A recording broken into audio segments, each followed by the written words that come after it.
नमस्कार साथियों। आज और एक नए वीडियो के साथ उपस्थित हुआ हूँ। पहले भी मैंने कई वीडियो बनाई। आज हुमायूं के बारे में हम पढ़ेंगे। पहले हमने बाबर के बारे में पढ़ा और जिसमें आपको जानकारी मिली कि मुगल वंश की स्थापना बाबर के द्वारा की गई थी। बाबर एक तैमूर लंग वंश का एक शासक था जो कि भारत में लूटपाट के माध्यम से या फिर कहें तो धर्म का प्रचार प्रसार करने के माध्यम से भारत आया। यहाँ की काफिर राजाओं ने उसको हराने की कोशिश की, परंतु बाबर जो था उसकी सैन्य शक्ति बड़ी मजबूत थी, जिसमें सबसे ज्यादा मजबूती का कारण रहा उसका तोपखाना। भारत में जितने भी युद्ध हुए हैं उनमें कभी भी पहले तोपखाने का उपयोग नहीं किया गया। पहला शासक था जिसने इतिहास में तोप का उपयोग किया और पानीपत का जो पहला युद्ध उसने जीता था। उससे पहले भी लड़ाई ली उसने 1519 में, 1520 में, परंतु जो एक हरियाणा के बीच में जगह है पानीपत की, उसमें उसने लड़ाई की, युद्ध किया और उसकी जीत हुई। उसके बाद उसने भारत में मुगल वंश की स्थापना कर दी। दिल्ली में वो बैठा, उसके बाद तुरंत ही उसने अपना जो बड़ा लड़का था हुमायूं, उसको आगरा भेज दिया आगरा की देखरेख में। अब यहीं से हम शुरुआत करते हैं हुमायूं की।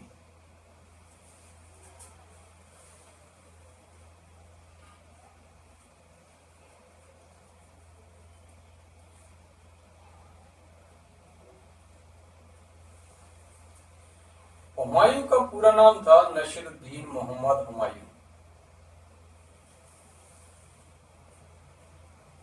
इसका जन्म जो है 1508 ईस्वी में हुआ था। पिता का तो आपको पता है बाबर थे, माता जो थी वो माहम बेग थी, क्योंकि बाबर की और भी पत्नी थी जिनमें से हुमायूं महाम बेग से पैदा हुआ। हुमायूं का नाम का मतलब होता है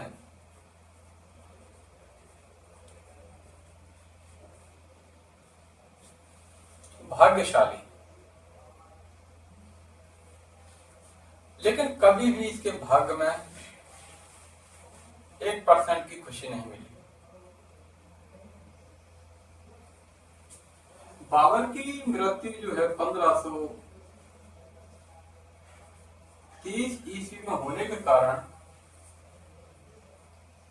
हुमायूं को तुरंत ही यहाँ का राजा बना दिया, क्योंकि उस समय की जो परिस्थिति थी वो ये थी कि कोई भी राजा अगर मरता है तो वो दूसरे अन्य राजा लड़ाई करके उस पर कब्जा कर लेते।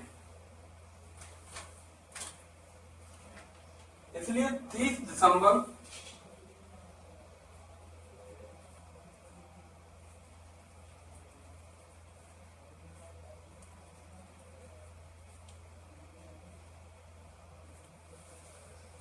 1530 को हुमायूं गद्दी पर बैठा। ये तैमूर वंश के शासक थे। तैमूर का मतलब था कि किसी भी चीज का आपस में बंटवारा कर देना, और पिता के कहने पर हुमायूं ने अपने चारों भाइयों को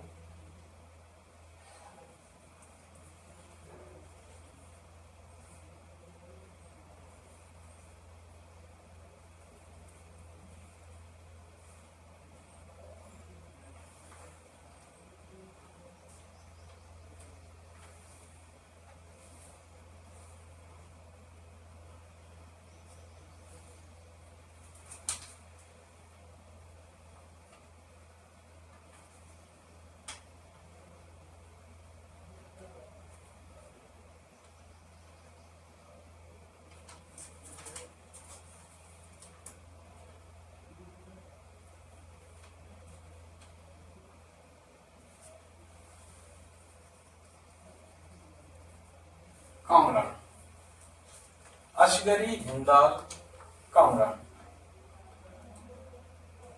कामरान को जो है वो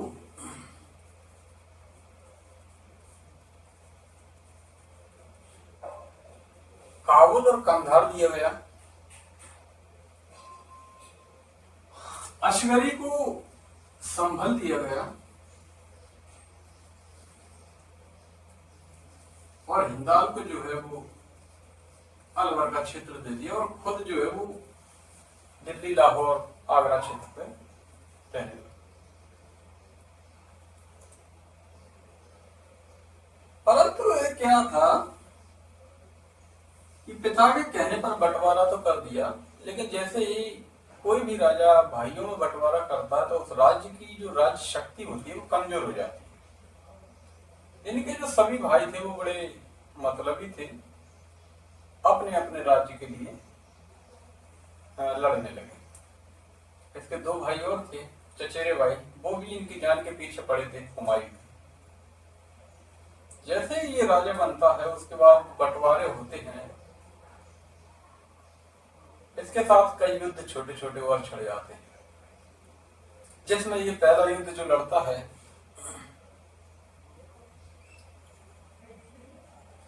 बुंदेलखंड के कालिंजर किले पर इसने घेर लिया और उस पर कब्जा कर लिया था। फिर दूसरा एक था दोहरिया पर कब्जा किया, जहां पर जो महमूद लोदी था उसको हरा करके ये गद्दी पर बैठा। इसने बहादुर शाह जफर को भी पराजित किया था गुजरात में। अब हारने का कारण जो था वो 1530 में ये बैठा और कुछ छोटे छोटे युद्ध इसने जीते। हाँ, तो ये युद्ध फिर हुआ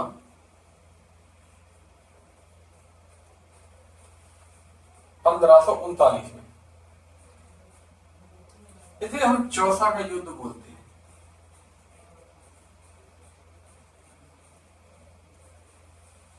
चौसा युद्ध जो हुआ शेर खान और हुमायूं के बीच में हुआ था। शेर खान वही था जो कि बाबर के समय में इब्राहिम लोधी के खिलाफ लड़ाई की थी और बाबर की सैन्य टुकड़ी में शामिल हुआ था। और बताते हैं कि बाबर ने इसको अच्छी तरह से परख लिया था और ये वहां से भाग निकला था, क्योंकि इसकी आंखों में जो जोश था वो राजा बनने का था। बाद में फिर इसके साथ युद्ध हुआ और ये हारा गया।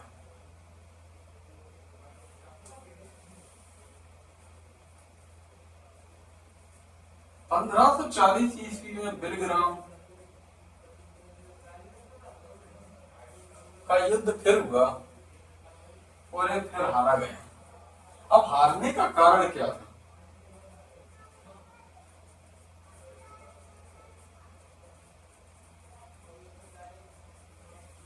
हारने का कारण था कि ये किसी व्यक्ति को हरा करके तुरंत माफ कर देता। जब ये बुरी तरह परास्त हो गया तो ये अपने भाइयों के पास गया, कामरान के पास गया और कहा कि मेरी मदद करो, लेकिन कामरान ने इसकी मदद करने से मना कर दिया। और जब बोला भी तो शर्तें रख दी कि युद्ध तो हम करेंगे, लेकिन सैन्य शक्ति का जो संचालक रहेगा वो मैं रहूंगा। इसका मतलब था, हमारे को समझ में आ रहा था कि अगर इसको मैंने संचालक बना दिया तो युद्ध तो जीत जाएगा, लेकिन मुझे मार देगा बाद में। इसी तरह अन्य भाइयों के पास भी मदद मांगने के लिए गया, परंतु सभी भाइयों ने इसकी जो है वो मदद करने से इनकार कर दिया। दूसरा था इसका चरित्र। चरित्र का बड़ा अच्छा था। किसी व्यक्ति को हराने के बाद उसको मारना नहीं है या फिर माफ कर देना, इस तरह का इसका इतिहास में चरित्र था। इसलिए ये मात खाता रहा।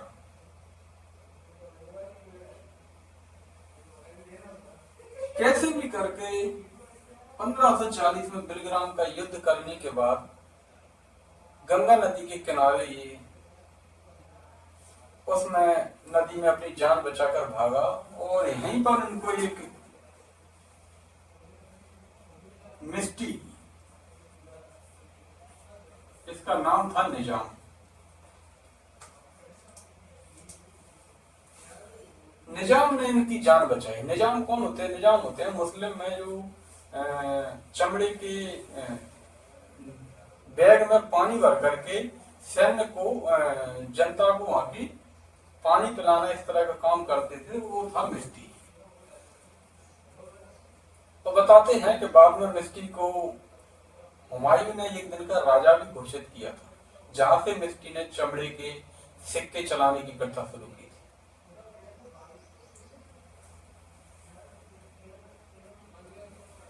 दूसरा कारण था कि हुमायूं जो था वो थोड़ा नशेली था, नशा करता था, इसलिए कि युद्ध करने के बाद मस्त रहता था। दूसरे उसके बारे में सोचना नहीं था कि आगे क्या करना है क्या नहीं करना है। इधर मजबूती आ गई थी शेर शाह सूरी, इसको शेर खां बोलते थे। बाद में इसने युद्ध जीता और इसने शाह की उपाधि धारण की, जिससे इसका नाम शेर शाह पड़ गया।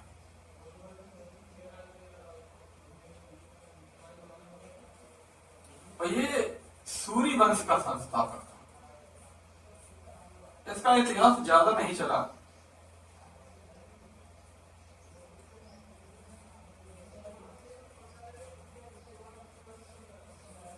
सिर्फ जीतने के बाद 5 साल का इसका इतिहास ज्यादा मिलता है, बाकी छोटा एक राजा युवराज कहा जाए और सैन्य टुकड़ी का संस्थापक बोला जाए। बचपन का नाम इसका फरीद था।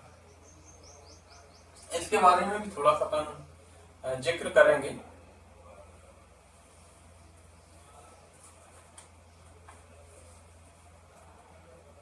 बस सासाराम के जागीर हसन खान का पुत्र था। सासाराम में एक जागीरदार थे हसन खान, उनका पुत्र था शेर खान। और ये युद्ध बाबर के समय से लड़ता हुआ आ रहा था, इसलिए इसको हर प्रकार की जानकारी थी और सैन्य शक्ति का ये संस्थापक था। शेर खान की उपाधि इसको एक शेर मारने के कारण इसको दी गई थी बहार खान लोहानी के द्वारा। शेर शाह सूरी की जीत में बुंदेलखंड, मालवा, मुल्तान, पंजाब और अन्य प्रांत भी शामिल हुए थे। सिर्फ उसने असम, गुजरात, कश्मीर और नेपाल को छोड़कर काफी राज्यों पर उसने कब्जा कर लिया था। इसका शासन जो वो बहुत कम चला, 5 वर्षों तक ही चला। उन्होंने एक उत्कृष्ट प्रशासनिक व्यवस्था का निर्माण भी किया था कि कैसे सेना चलती है। बाद में एक कालीजल का युद्ध हुआ, जिसमें शेर शाह सूरी बुरी तरह घायल हो गया और इसकी 1545 में जीता युद्ध। युद्ध तो जीता, लेकिन बाद में इसकी है मृत्यु हो गई। इधर हुमायूं अपना जीवन किसी की नौकरी करना, भटकता हुआ जीवन इसका बीतने लगा और 1541 में 20 साल के महल में ये जाते हैं और वहीं शरण लेते हैं। इधर 20 साल राजा थे हमीदा बानो बेगम।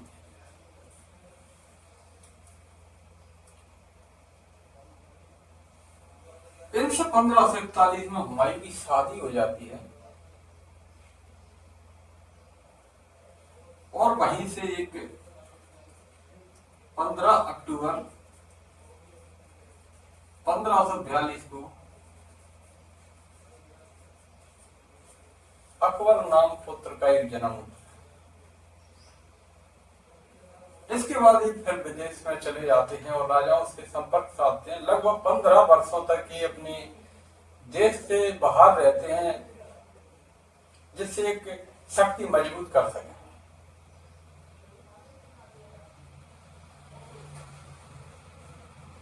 इन्होंने इतना कुछ सीखा, बाहर जाके नौकरी की। एक राजा जिस तरह का जीवन उसका चला, भाग्यशाली लिखा गया मैंने, लेकिन बिल्कुल भी भाग्य में कुछ नहीं लिखा था।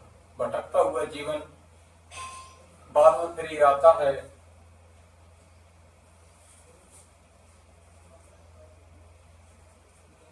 1555 में फिर से एक बार युद्ध करने के बाद पूरा राजपाट अपने हाथ में ले लेता है। पूरी जगह उसने उधर अपने कामरान भाई को हराया युद्ध में 1552 में, इंदाल बुअशगरी को, और बाद में बताते हैं कि कामरान की आंखें फोड़कर उसको विदेश भेज दिया था। मारा नहीं था, आंखें फोड़कर भेज दिया था। 1555 में ये फिर से अपने जगह आ जाता है और राजपाट अच्छी तरह करने लगता है। 1556 में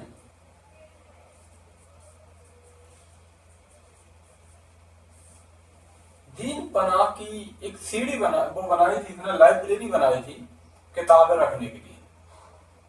वहीं दीन पनाह की सीढ़ियों से गिरकर इसकी मृत्यु हो जाती है। बहुत अच्छा जीवन नहीं बीता। इधर 1530 से 1539 तक इसने शासन किया, लगभग 9 वर्षों तक, और बाद में 1 साल के लिए इसने फिर शासन किया। उसके बाद इसकी डेथ हो जाती है, मृत्यु हो जाती है। अब इनमें खास बात यह है, हारने के कारण कई थे। हारने का कारण एक ये था कि इसने अपने राज्य का बंटवारा सभी भाइयों बराबर कर दिया। अच्छा पुत्र था, एक ही शादी की, अच्छा पति था, अच्छा पिता था।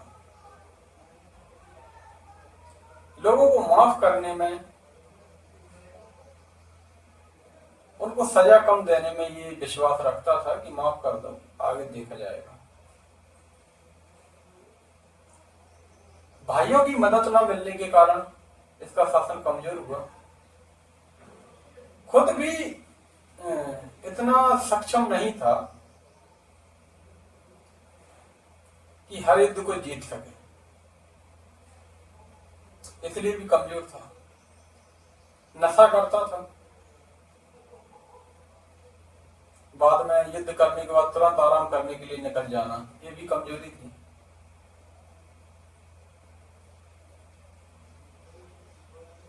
ज्योतिषी में ज्यादा विश्वास रखता था, इसलिए इतिहास का पहला राजा था जो 7 दिन में अलग अलग तरह के कपड़े भी पहनता था। 7 दिन के कपड़े अलग अलग रहते थे। इसको एक संरक्षक भी मिला था, बैरम खां, जो बाद में अकबर का संरक्षक हुआ और अकबर के साथ मिलकर आगे के युद्ध जीते लगभग, और बाद में इतना मजबूत इसको बना दिया। मुगल वंश का सबसे अच्छे राजाओं में गिनती अगर की जाए तो अकबर की करते हैं।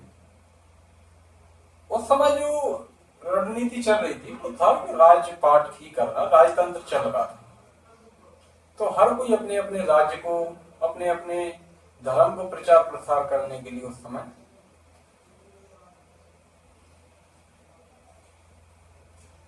जीतने के लिए, जमीन जीतने के लिए, इस तरह के काम सब राजा करते थे।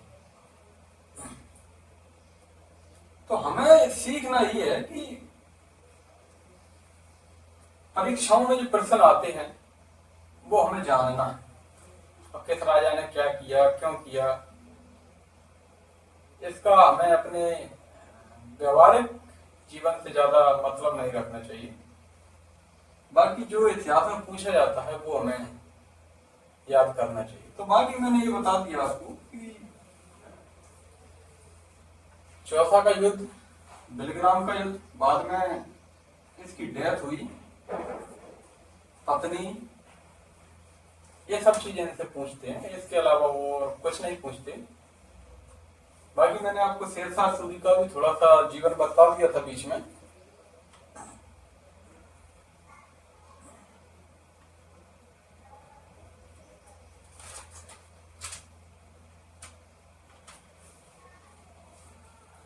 ये 1555 में जो हुआ था, ये सरहिंद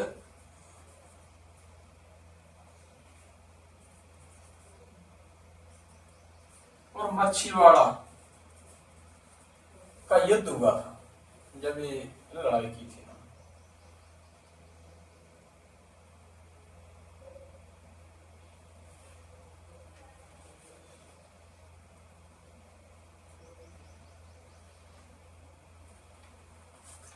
तो ये रहा है अपना हुमायूं का जीवन।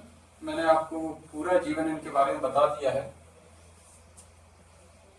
तो आप पढ़िए। आगे हम फिर एक और नई वीडियो के साथ उपस्थित होंगे, जिसमें हम अकबर के बारे में जानकारी रखेंगे। इतिहास में एक दो प्रश्न जरूर आते हैं, तो इतिहास से सीखना भी है और हमें अपनी कंपटीशन की जो तैयारी कर रहा है, परीक्षाओं की तैयारी कर रहा है, उनमें जो प्रश्न आते हैं उनको हमें अच्छी तरह पढ़ना भी है। तो फिर मिलेंगे अगली एक और वीडियो के साथ। नमस्कार।